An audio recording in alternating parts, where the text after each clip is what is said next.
In this lesson, how to use RSI, the learning objectives are: you should know how to calculate the RSI indicator, you should know different strategies to use to help you trade using the RSI indicator, and you should know the limitations of using RSI. RSI is one of the most popular and well-known trading indicators out there. It's a momentum oscillator that measures the rate of change. The RSI fluctuates between 0 and 100. By reading its value, you can get a sense of whether the market is overbought or oversold, just like the stochastic indicator. The traditional interpretation of readings of 30 or lower indicates oversold market conditions, and an increase in the possibility of price strengthening going up. An oversold currency pair is an indication that the falling trend is likely to reverse, which means it's an opportunity to buy. Readings of 70 or higher indicate overbought conditions and an increase in the possibility of price weakening going down. An overbought currency pair is an indication that the rising trend is likely to reverse, as you can see here, which means it's an opportunity to sell. Let's look at how to calculate the RSI indicator. The RSI indicator works by comparing two different measurements. The first measurement is price gains on up sessions. Up sessions are defined as sessions closing higher than the previous session's close. This is in relation to if you're looking at a daily chart. But if we're looking at a smaller time frame, up sessions would refer to 15-minute periods that are green or the price went up. And the second measurement is price losses on down sessions. Down sessions being sessions closing lower than the previous session's close. The RSI compares the relative strength of these two measurements and is calculated by RSI equals 100 minus 100 divided by 1 plus the RS. The RS is the average of all positive changes within the previous periods divided by the average of all negative changes.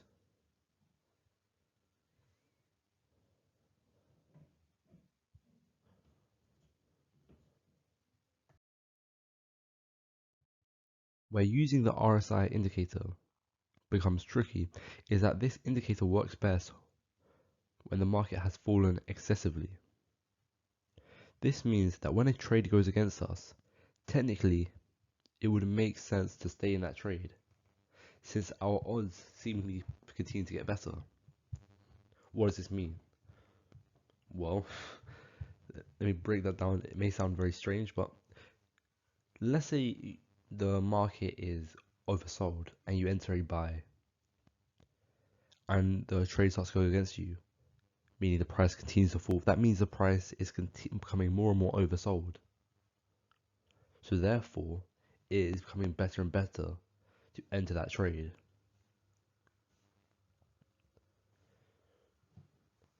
So that means using RSI indicators requires that we either use very large stop losses or no stop losses at all. This seems counterintuitive, as not using stop losses sounds very risky, given that you should be very careful about how much risk you put on every trade. So to get around it, I would suggest that you only allocate a small portion of your total account to trade using the RSI indicator. So let's look at the settings for the RSI indicator. The most common settings for the RSI indicator is a 14-period one, with the oversold threshold set at 30 and the overbought threshold set at 70. However, the RSI can be tweaked and the inputs can be changed to work better with the specific market you're working with. The 14-period RSI tends to perform quite poorly. It's too slow to react the price action in any useful way, and it leaves us with little room to profit in the markets.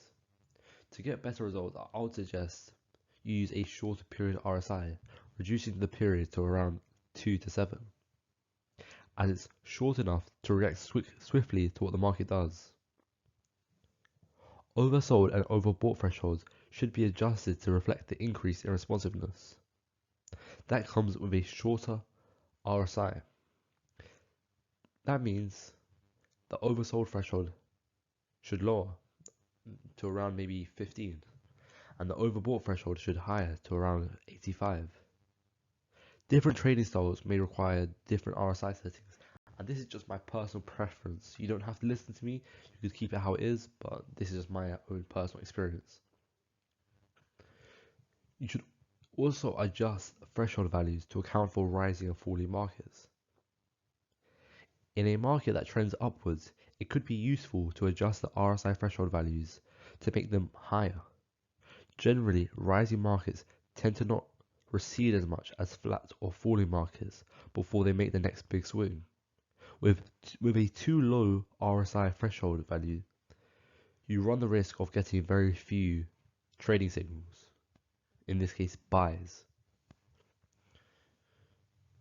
Conversely, in a falling market, it could be useful to adjust the RSI threshold to make them lower. Falling markets tend to fall for longer periods of time before there is a pullback.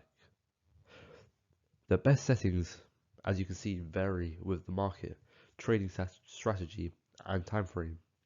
In order to find out what works well for your particular situation, backtesting is a must. You can use RSI to trade by trading RSI breakouts, because RSI works great for detecting market strength and attempts to identify times when the market is strong enough to continue in the direction of the momentum, allowing you to spot breakouts. If RSI confirms a breakout to the upside, we enter a buy position, and if it confirms a breakout to the downside, we enter a sell position.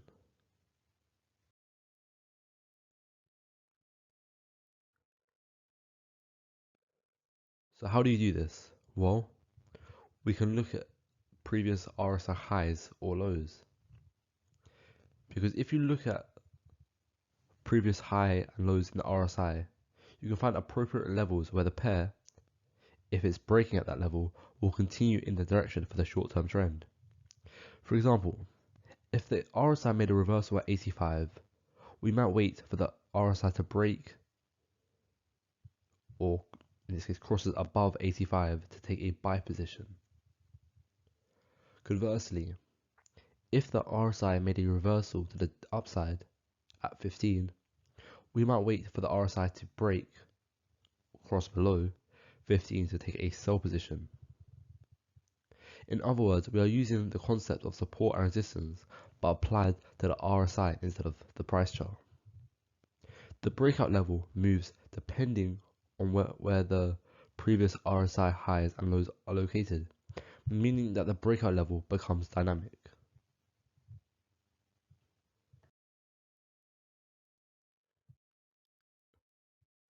Thinking of almost a support and resistance, but it's an RSI, as I know it can be hard.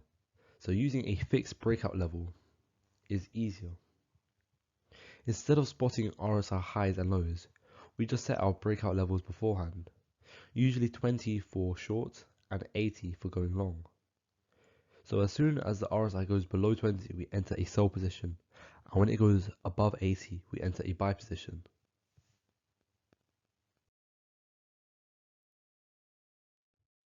There are other ways to trade using RSI. We could use centerline crossovers. A movement from below the centerline, which is 50, to above indicates a rising trend. A rising centerline crossover occurs when the RSI value crosses above the 50 line, moving towards the 70 line. This indicates the market trend is increasing in strength and is seen as a bullish signal until the RSI crosses the 70 line. A movement from above the center line, which is 50, to below indicates a falling trend. A falling centerline crossover occurs when the RSI value crosses below the 50 line on the scale, moving towards the 30 line. This indicates the market trend is weakening in strength and is seen as a bearish signal until the RSI approaches the 30 line.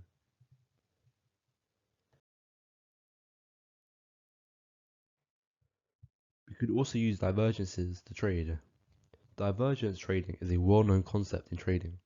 It refers to when two pieces of data that normally go in the same direction converge or diverge. You should look for times when the RSI indicator starts going in another direction than the price. There are bullish divergences and bearish divergences. A bullish divergence means that the price makes a new lower low while the RSI makes a new higher low. A bullish divergence is an indication that the speed and strength of the downward trend is slowing. Therefore, bullish divergences signal an imminent reversal of the trend to the upside. A bearish divergence means that the price makes a higher high while the RSI makes a lower high.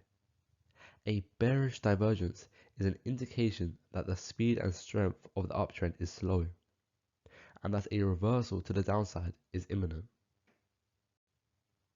One of the drawbacks of using divergences is that they can persist for a long time, but a reversal is very likely to occur at some point over the lifespan of the divergence.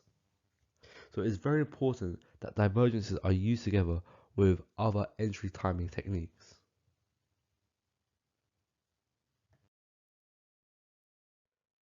Another strategy to trade using the RSI is the trend ID strategy. This strategy is based on two assumptions: that a bull market, which is an upward trend, will have shallow pullbacks and prolonged upswings, prolonged movements upwards, and that a falling market will have deep pullbacks and short-lived upswings. This strategy works by adjusting RSI thresholds based on the current market trend. In bull markets, the RSI tends to oscillate between 40 and 90, and in bear markets, the RSI tends to oscillate between 10 and 60.